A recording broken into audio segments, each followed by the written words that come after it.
Hi friends, ఇగో ఈరోజు చేపల పులుసు అండి. ఇది ఆనియన్ పేస్ట్ చేశాను.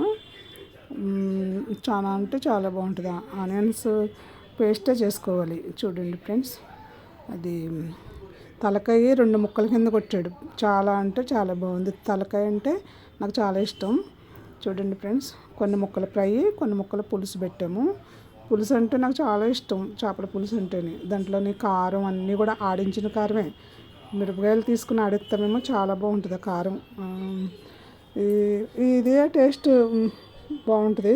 అంటే నేను ఏం చేస్తానంటే మొత్తం నూనె, చింతపండు, ఆనియన్స్, చేపల ముక్కలన్నీ కలిపి పెడతాను. ఇప్పుడు కొంచెం ముక్కలు ఫ్రై ఆనియన్స్ ఫ్రై చేసి కలిపానండి. చూడండి ఫ్రెండ్స్, ఎంత బాగుందో పులుసు.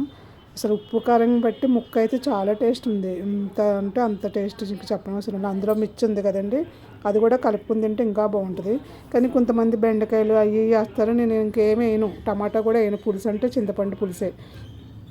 చూడండి ఫ్రెండ్స్, ఎంత బాగుందో వేడి వేడి రైస్, చేపల పులుసు. ఓకే ఫ్రెండ్స్, బాయ్ అండి.